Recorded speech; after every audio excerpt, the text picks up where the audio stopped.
Olá, quarto ano! Bom, não é diferente como das outras matérias, a história também vai começar com a unidade nova, no livro novo, porque a gente já chegou no segundo bimestre.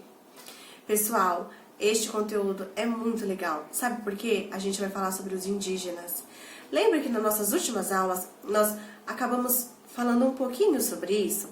Nós falamos sobre as grandes navegações, falamos sobre Cristóvão da Gama, sobre Pedro Álvares Cabral, que foi quando eles começaram a descobrir a América, que quando eles chegaram aqui no nosso país, já tinha esses povos, né? Que são os indígenas. Será que alguém aqui do quarto ano C sabe citar alguma característica de alguma das culturas indígenas diferentes que existem? Por exemplo, quem lembra como são chamadas as casas dos índios? Eu sei que existem passeios que levam alguns alunos para conhecerem algumas aldeias. Aqui na nossa turma, alguém já conheceu alguma aldeia? Alguém já teve algum contato com algum povo indígena? Ou tem algum indígena na família? Bom, por exemplo, na minha família, a minha tataravó, ela era índia. E várias coisas com que ela aprendeu lá com a mãe dela no passado, ela trouxe para minha avó, que trouxe para minha mãe, que também trouxe para mim. Por exemplo, chá. A minha avó ensinou minha mãe a fazer um chá, que eu aprendi, e toda vez que o meu filho fica doente, eu faço esse mesmo chá. Então isso é passado de geração em geração. Isso vem lá de trás, lá na aldeia onde a minha tataravó morava. E vocês, tem algum caso assim na família de vocês? Bom, então vocês vão observar com bastante atenção essas imagens, porque vocês vão trabalhar bastante sobre a cultura dos indígenas, das origens, de como eles vivem, como foi o primeiro contato deles com os europeus. Tudo isso vocês vão ver nessa unidade. Observando essa imagem, o que vocês conseguem ver? Por exemplo, do que é feita essa moradia? E essa moradia deles tem janela? Não. Elas têm o quê? Uma pequena abertura, que é a porta. E essa imagem que vocês conseguem observar, ela é pertencente à tribo Calapalo, que fica no Parque do Xingu, lá no Mato Grosso. Nós conseguimos observar também que essas tribos não convivem apenas com índios, que são apenas da aldeia. Eles também convivem com outras culturas que não são indígenas. Vocês sabiam que os índios também têm acesso à tecnologia?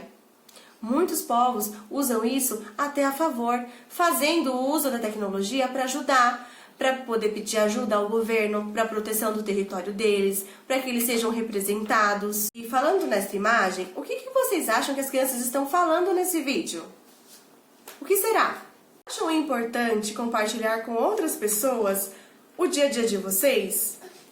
Bom, e continuando, lá na página 8, nós vamos ver que vários vestígios foram deixados por alguns povos que viviam aqui antigamente. E esses vestígios, eles são muito importantes até mesmo para a cultura, porque algumas coisas são guardadas, são estudadas e deixadas como lembranças desses povos também. E o estudo feito pelos arqueólogos, pelos pesquisadores, ajudam e muito a descobrir como eles conseguiam se proteger, qual que era a forma deles poderem caçar, que materiais eles utilizavam. Por exemplo, a técnica para produzir artefatos de cerâmica. Assim como outros muitos povos que viveram há muitos anos atrás no planeta, acabaram não deixando nenhum documento por escrito. Por isso que esses vestígios são tão importantes, para que a gente consiga descobrir um pouquinho mais sobre como que era a vida deles. Os vestígios são fonte de informação. Vamos falar sobre os povos do Sambaqui. Mas o que é o Sambaqui? Sambaqui é um monte formado por conchas, mas ele vive ameaçado. Por quê? Porque há muita depredação. Muitas pessoas vão pesquisar e acabam lá tirando conchas, restos de moluscos, e isso é muito importante, porque os restos desses antepassados deixaram todos esses vestígios históricos lá. Então, como que os pesquisadores vão conseguir tirar informação, pesquisar, se todo aquele local está sendo depredado?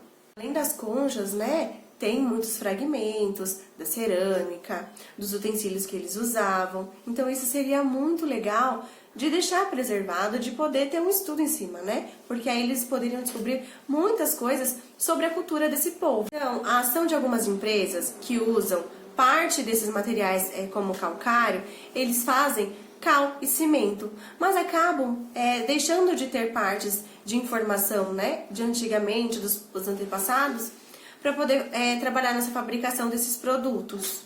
E na página 9, nós temos uma atividade que vai precisar ser adaptada, porque elas pedem que vocês discutam com os colegas para responder as questões.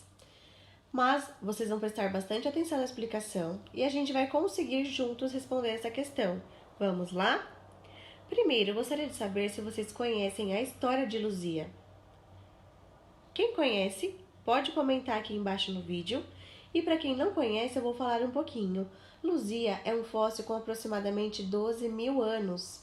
Isso mesmo, é considerado o mais antigo encontrado em todo o continente americano. E lembrem-se que o continente americano é muito extenso, lembram?